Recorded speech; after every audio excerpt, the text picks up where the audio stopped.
Welcome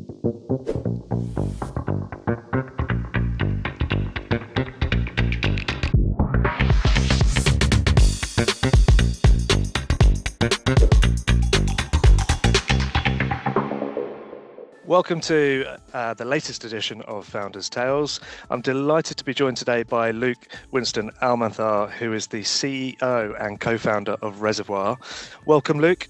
Would you like to give everybody a quick intro to yourself and your company? Yeah, no, Chris, it's great to be on. As you mentioned, I'm CEO and co-founder of a company, a Boston-based company called Reservoir. So we're a seed stage startup. We're actually based in Charlestown. That's where I'm sitting right now. And so basically what we do is we make the world's most intelligent electric water heater. And a philosophy behind the company is we want to make sustainability awesome. So it's just the obvious choice, as opposed to just good with a bunch of friction. And I guess we take this lesson kind of from the electric vehicle world where, people got excited about electric vehicles because they go from 0 to 60 in 3.5 seconds, not because they're electric, right? And so our first product, Reservoir, it gives you like premium, really awesome features while also saving you a bunch of money. And we do that with predictive intelligence and industrial controls. And so, we can go into a lot more detail, but one basic example is like we can deliver instant hot water to your faucet before you even turn the faucet on. So you're not like waiting for the shower to heat up. We can actually detect if your pipes are going to freeze, and we can actually prevent them from freezing. And then we can still save you like $800 a year in Boston, depending on your fuel source. So that's us. We're a team of about 10 right now. Fantastic. What's not to love from what you shared there about what you guys are doing? Brilliant. And what was the problem that first sparked the idea for the business then? Yeah, so I guess I look at it from, kind of like the macro level as well as, like a little bit more bottoms up or personal level. And on like the macro level side of things, I think there's honestly like an affordability crisis in the United States right now, and it's colliding with the climate crisis and the energy crisis. And like, energy rates are skyrocketing in homes, and it's so much more expensive to have a comfortable home that it's just harder and harder to get by in the United States. And homeowners want a more comfortable home and they want it to be more affordable.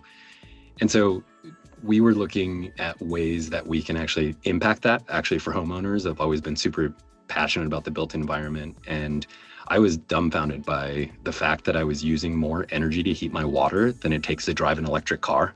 It's just this giant use of energy that nobody talks about. It's the biggest energy guzzler in our lives that nobody talks about. And yet, it uses so much energy, and yet it's dumb. I mean, I can talk to my watch. My air fryer is smarter than my water heater, and yet my water heater uses so much more energy. And there's 120 million of these sitting in homes. And I just find it insane that something that's such a big use of energy is just not that intelligent. From the personal perspective, I'm probably more obsessed with hot water than most people.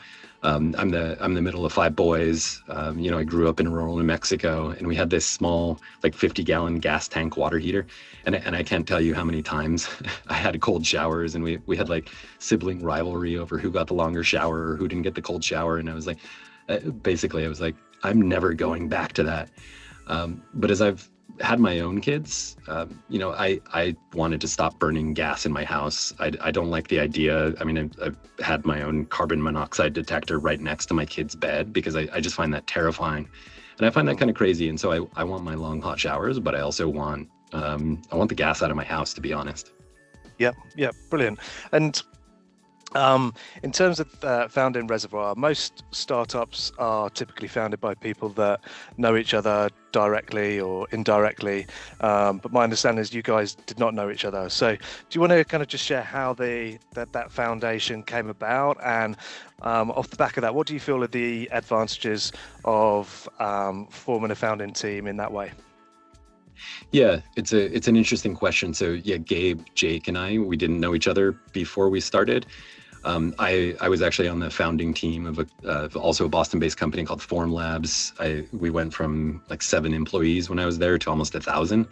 And so I had a bunch of experience building a big smart device company, but I wanted to completely shift gears into the home energy space, into the climate space. And so I needed to find some people who had skill sets that I already recognized, like in software as well as hardware, but with a passion for something that's like completely different than 3D printing, right? And so, I've had a lot of at-bats, like building a company that size. And so I'm pretty good at spotting talent as well as passion for what we're actually doing. And so I started networking through a climate group called the MCJ. I was starting to get excited about hot water, and I asked them, do you know anybody who knows anything about hot water? And they introduced me to Gabe, and Gabe is just like this absolutely amazing guy. So he studied mechanical engineering undergrad at Stanford. He actually worked at Apple on the iPhone 6 supply chain, helped build the iPhone 6. But then he ended up founding his own company, co-founding it, going through Y Combinator in the water technology space. And so he actually spent like a decade in plumbing technology. And so when I said, do you know anybody in the hot water space? They're like, you should talk to Gabe. And so we hit it off right away. And then also through networking, we found Jake. So Jake is our CTO. I mean, he's probably the best mechanical engineer, or one of the best mechanical engineers I know. He's also one of the best software engineers I know. And he's also one of the best electrical engineers I know. And so the guy can like do basically anything, but we're super lucky. He's excited about heat pumps, right? And I guess our skill set has meshed really, really well. And I think like an added bonus I wouldn't have thought about before is that because we didn't know each other, our networks actually are much bigger as a result, as opposed to us like, having known each other for a long time. But I think one of the reasons we meshed really, really well was because we were just like eyes wide open from the beginning. We've all built multiple hardware companies. And we just had some very upfront conversations around like, what are our goals and what are our principles and how are we going to work? And it's been awesome. So we've been working together for a couple of years at this point. Yeah, fantastic. Sounds like Jake's your Swiss Army knife. Jake is a different kind of human, not gonna lie. So. Okay. So in terms of the product itself, how does the product look today versus when you first started?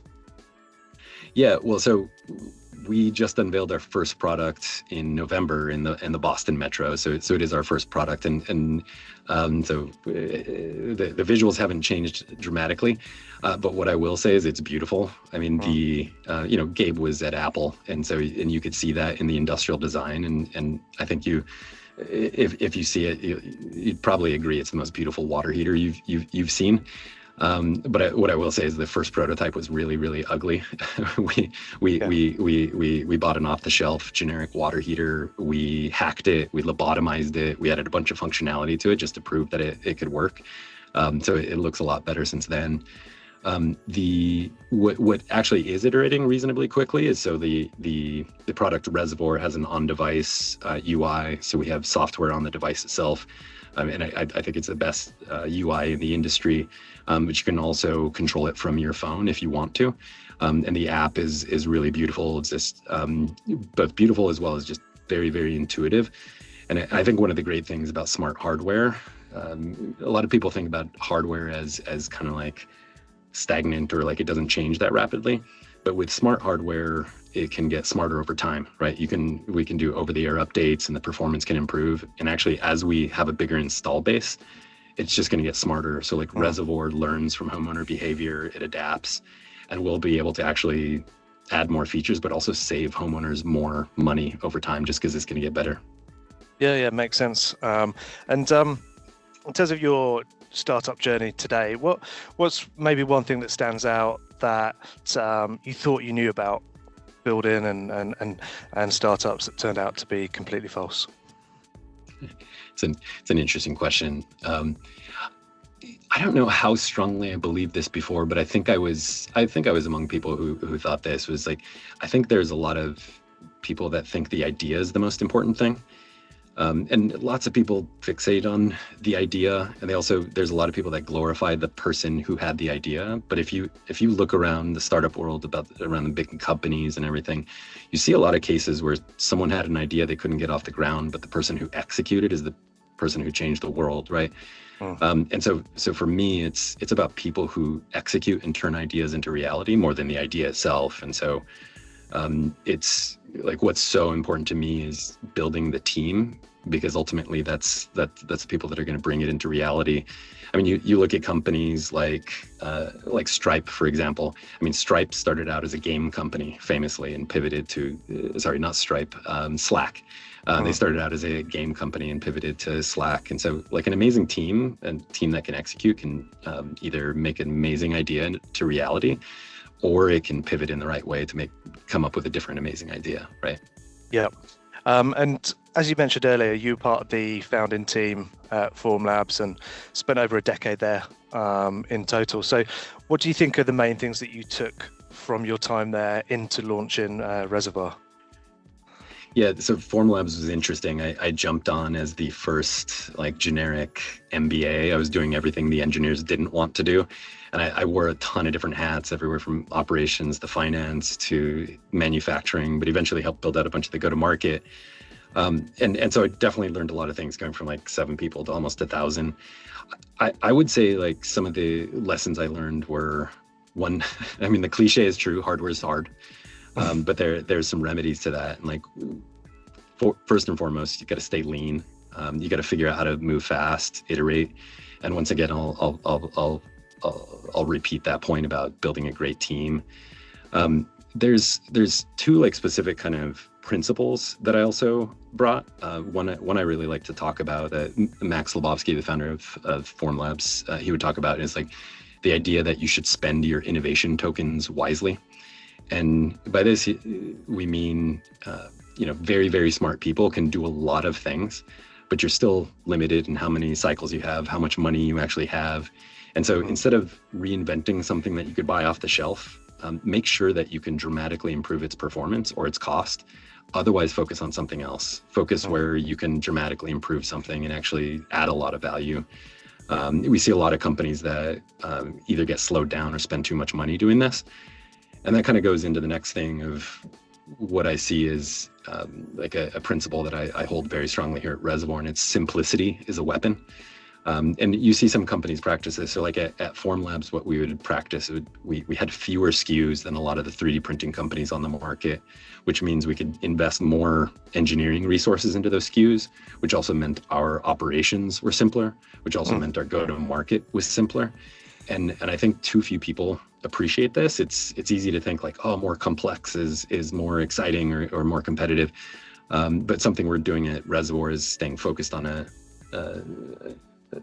simple product set and keeping discipline to avoid unnecessary complexity, right?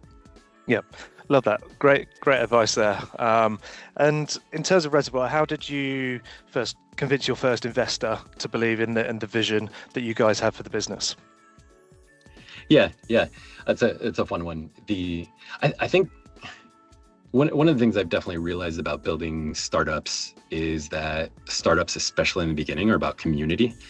And so, we had the idea for Reservoir, but the first people that invested in us, our angels, they knew us already, right? And so they believed in the idea, but they believed we were the people that could make the idea reality. My first institutional investor was actually Eric Paley at Founder Collective. And so he already knew me to some degree from Formlabs. Like he was an investor in Formlabs. But when I left Formlabs and was coming up with my own thing, we had a variety of different meetings, and he could just see how much progress I and then we were making, and he could put the dots together that we were moving really fast and we might be able to actually bring our idea into reality. The other thing about Eric was, I think he already kind of wanted our kind of idea to exist. Like he's passionate about this kind of space. He loves consumer products, but also the energy space and things like that. And I think some advice I might give to other entrepreneurs, especially when they're fundraising, is you could spend all day trying to convince a VC that doesn't care about your idea to fund you, and that's probably a big waste of time. What you want to do is find the VCs or the investors that want your idea to become a reality, and then convince them that you're the person to bring it into reality. So, yeah, it's kind of applicable when you're hiring internally, and then when you're trying to hire a check externally. Is get the people that align with your mission and what you guys are looking to achieve, right? Yeah, exactly. And yeah, that's actually a great point. I love thinking of the right investors at least as part of the team. Like you're Yep. bringing someone onto the team, right? And that's for better or worse, right? So you should, just like you vet the team you're building, you should vet your investors as well. So Yep. Yep. And building in Boston, what do you see as the main advantages, stroke, disadvantages of building in Boston versus elsewhere? yeah, so first, I think Boston's an awesome, awesome ecosystem. I've been here for multiple decades at this point. I think a lot of people compare it to like San Francisco or New York City, and I mean those are just massive ecosystems. And so, like in certain senses, Boston's definitely smaller than the Bay Area, but Boston's still huge. Like the talent base here is absolutely world class. And so, like the range of companies you can build in Boston is amazing. You can build hardware companies, biotech companies, software companies, 3D printing, home alarm companies, like across the whole board. And so the kind of team we could build for Reservoir is pretty just amazing here. I think this is kind of like a conversation going around in Boston right now, is like, I think Boston could take more risky bets. Like I think Boston is traditionally like more conservative than the Bay Area. And that's I think it's been less willing to take off the wall bets. And that's why you see a lot of founders flying out west to raise money. But I do know that there's people here like Founder Collective, like Eric Paley and the team at Founder Collective who are bucking that trend and making it so you can have ideas you don't need to fly out west for. You could see that happening more and more. Yeah, which would just be beneficial for the overall ecosystem if the trajectory is that way inclined, right? Yeah, exactly. Cool. And apart from shouting out Founder Collective, have there been any particular meetups, resources, mentors for you guys to date that have been beneficial? Yeah, I have to give a big thanks and shout out to Max Lebowski and Natan Linder at Formlabs. They're the co-founders of Formlabs. Like I'd say they've created kind of an ecosystem in and of itself. There's some people that have written a little bit about the Formlabs mafia, like in the sense there's been a ton of startups that have spun out of that company. A lot of us learned so much from being there, from Max and Natan. Natan also is a founder of Tulip, which is another unicorn company. And so, just the ecosystem there, talk to other founders like Christian Reed at Recon Tools. There's a lot of different ones. I'm also particularly excited about the Massachusetts AI Coalition. So I don't know how much you've read about that. Like, so Ryan Durkin at Whoop is organizing that, and Reservoir is part of it. And so you could feel some really good energy, and I think it's getting some of that energy I'm talking about that, like, Boston needs to develop more and more of. Yeah, I think if a lot of startups spun out of a mothership business, then it's testament that initial business was a very good one, Yeah. Well, it created kind of like it's not the only place where this happened, but it kind of created a different breed of hardware entrepreneurs. Because I think like hardware is hard, but when you have people going on their second or third journey with hardware, you get to rule book a lot more than if you're just jumping straight in for the first time or jumping from software, right? Yeah, and you mentioned hardware is hard as a cliche there, but you guys, as you said earlier, are moving particularly fast. So why do you think that is, and what advice would you pass on to others who are building in this space to try and give them more velocity in terms of what they're doing? Yeah, so we went from our seed round of funding with basically a napkin to a product in market in 14 months with about 8 people on the team. And so we're fast, we're super lean. And I think that just gets straight to the heart of it. As a hardware startup, you need to be focused on being lean, being fast, and figuring out how you can iterate. And so I think there's the idea, and then there's how quickly can you iterate on it. There's a bunch of different tools, like advanced manufacturing tools. There's different service providers that you can actually use. But the the thing that I think catches so many people off guard with hardware startups, it's not the only thing, but is just the idea of how costs compound in a hardware startup in a way that they don't with like software and in other spaces. And so like a lot of people might end up spending so much time thinking about their product and the value proposition and the price point, and they don't spend anywhere near enough time thinking about the costs and how those compound. And so when you get to market, you know, your cogs might destroy, like just put you completely underwater and just crush you when you get to market. And I think that's something like we learned, like Gabe at his company Nebbia, Jake at Freight Farms, me at Formlabs. We just learned that costs compound, and honestly, if you manage them well and you can move fast and think about your supply chain, you can use it as a weapon, to be honest. Yeah, fantastic advice. And in staying on advice, is there anything else? I know you shared some pieces already, but is there any other particular advice that you've received as a founder that has stood you in good stead? I think it just gets back to simplicity itself is a weapon. You know, it's like focused products, focused team. You know, some people think like, oh, a bigger team, I'm building my empire, like I'm judging myself by how big my company is in terms of headcount. What you don't realize is more people add more complexity. It might actually slow you down. There's books written on the mythical man month by adding more people doesn't make you more productive. And so I think some of the best advice was just like keep it simple and realize the value of simplicity. Yeah, absolutely. And then on a personal level, how do you stay sane and motivated when it comes to, you know, the peaks and troughs of building out an early stage startup?